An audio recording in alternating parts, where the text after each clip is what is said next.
Hey, I'm John Cannell, and today on Preppy Kitchen, we're making an amazing mushroom risotto. So let's get started. First off, grab 4 cups of chicken stock and pop that into a medium pot without spilling. I'm gonna place this over medium-high heat and bring it to a boil. The stock needs to be nice and hot for your risotto, otherwise you're gonna shock your rice and bad things will happen. Our recipe today calls for 4 cups of stock for that 1 cup of rice, but you might need to use more, especially if you have a wider pot where there's more evaporation, maybe it's a drier day, you added a little bit more rice than a cup, everything can change, and you don't wanna have rice that's hard and uncooked, so make sure you give it a test and you add more liquid as needed, just have it at the ready. While that's heating up, I'm just gonna finish some prep work. I want 10 ounces of mushrooms, and I'm using shiitake for this, but really you can use whatever mushrooms you love or have on hand. This is your risotto, so use your favorites. We're gonna give them a nice thinnish slice.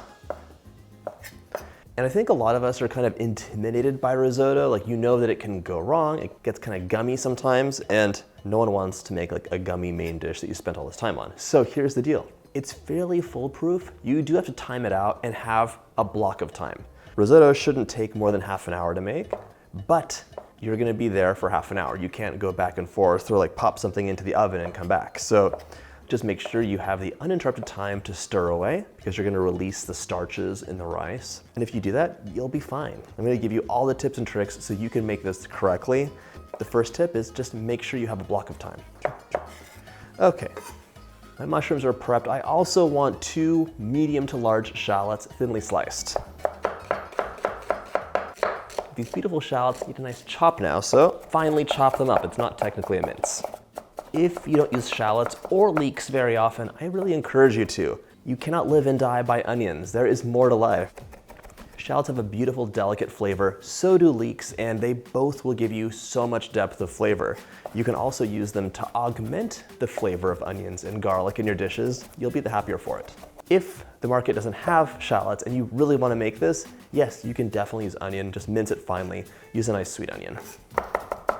Okay, my prep is done, my eyes are watering, and the stock is ready. So into the Dutch oven, we're gonna add 2 tablespoons of butter and 2 tablespoons of oil.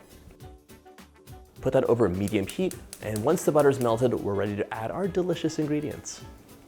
My stock just came to a boil, so turn the heat off right now, but let's leave it where it is. That warm burner will help keep everything warm. And if you add cold stock into your risotto, you'll shock the rice. Those little grains of rice won't release all the starch they need to for that velvety texture that you want. So keep it hot. All right, oh look, my butter's melted. There we go. It's time to add our shallots in. Look at that gorgeous color. I love shallots. And I might've been a bit heavy-handed with my shallots, but you won't regret it. We're gonna cook, stirring frequently for about 2 minutes, just until the shallots are tender. We do not wanna burn them though.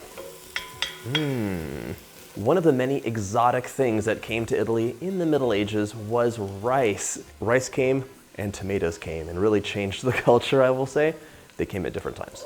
But for the rice, Italians found out that they could grow rice, especially the short grain varieties, really well. And this was incorporated into their cuisines with delicious, like rich flavors. So they would have the butter and the wine and the stock. It's just gonna be like a nice, comforting, velvety symphony of flavors. You can make so many different kinds of risottos, but mushroom is my favorite. And this one has the beautiful shallots cooked in the butter. It has the white wine, the stock, and mushrooms and parmesan. Who could say no to this? We're already like halfway through the recipe, by the way. It's that easy.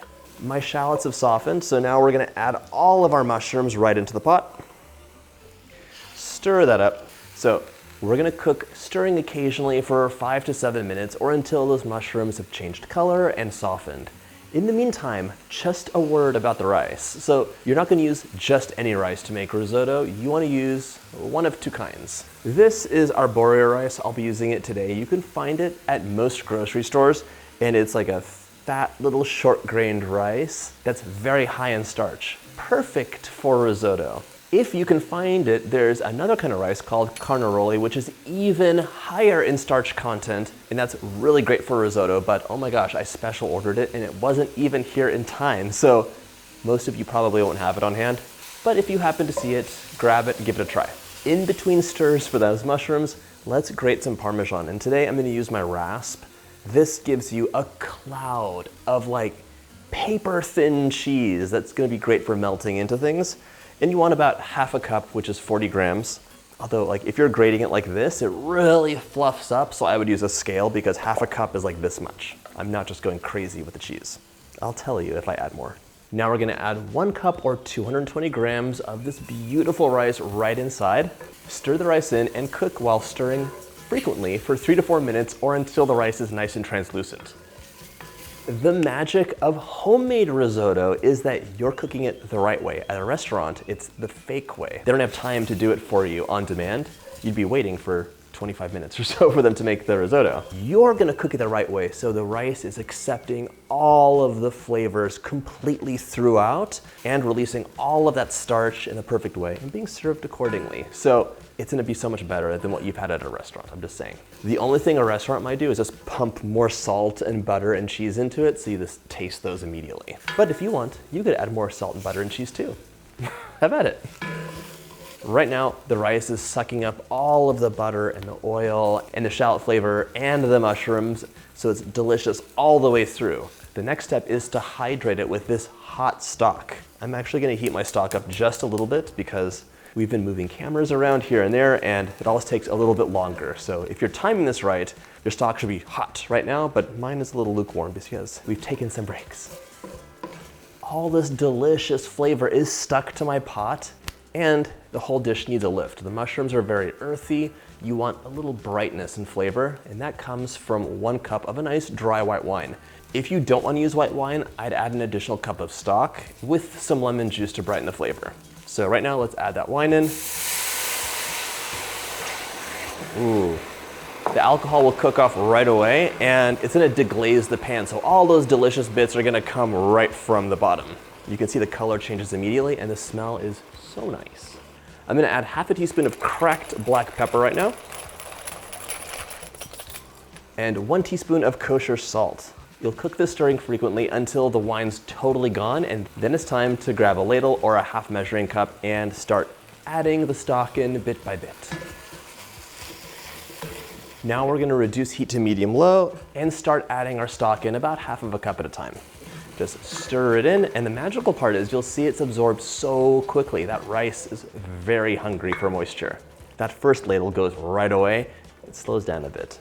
We'll stir the rice until the liquid is almost completely absorbed, and then it's time to add the next ladleful. You'll repeat this process, stirring constantly until it's all gone. And this is the magical part, because you're agitating the rice, you didn't wash it, it's full of starch, and it's going to be just like releasing this velvety starch into that solution of delicious mushroom and shallot and wine juices. And it's gonna be delicious. Liquid's almost completely absorbed. It's time for the next ladle. You'll repeat this over and over until your stock is depleted. And you might need to adjust the temperature a bit. Like I turned mine down to low because this burner gets so hot, but it got too cold. So now I'm gonna increase it up to like medium low, but on the low side. I know this might seem like, oh, you've been at the stove the entire time. I don't have time for that, but I still want to make a delicious risotto. Is there a solution? Okay, there is. It's just prepping things out. So in a pinch, I've done all the prep work at one time, cooked everything in the butter oil mixture, gotten to the point just before you add the rice, then you warm it back up and start adding the liquids and the rice in. The only caveat is you have to serve this right away. It doesn't sit well, and it's not the best thing for leftovers. It's amazing, rich, indulgent, and pretty easy as you can see, but you just need to serve it fresh. It's best fresh, otherwise it'll set up because you're releasing all of these starches from the rice, and the moment you serve it, it's velvety and amazing and loose and you love it. But then if it gets cold, it'll just set up like cold pasta does. If you need to stage it out, you'll be fine. Do all the chopping one day, get stuff cooked, then add the rice at the last moment. While I'm stirring, because I have 2 hands, I just want to see how much cheese this actually is. I wanted 40 grams, 30 grams. Grate some more cheese while I stir, and then we'll have enough, plus more for garnish. You don't want to be stingy with the cheese. While I go back to stirring, let's see. There we go, 40-ish grams. And one thing I did for filming just for you, that makes this a little problematic is I used a bigger Dutch oven because I want the cameras to see inside. You would use a little bit of a smaller pot sometimes because this is encouraging a lot of evaporation. You want to retain more of the moisture for your risotto because it's a wide pot and a lot of moisture is just getting released into the air. I might have to add just a bit more stock in here. We'll see once this final ladle goes in. I just added my second to last ladleful in and I took a taste. It's too al dente and uncooked on the inside. It's that wide pot I tells you. So I'm heating my stock back up. I'm adding an additional cup of stock. While this absorbs that penultimate ladleful, I'm going to just have this nice and warm so I can keep adding as needed. If you don't happen to have more stock in your pantry and this is still a little too al dente, you could use some water. It's not gonna kill you. Just like add some warm water in there. Even microwave it really quick. Okay, good.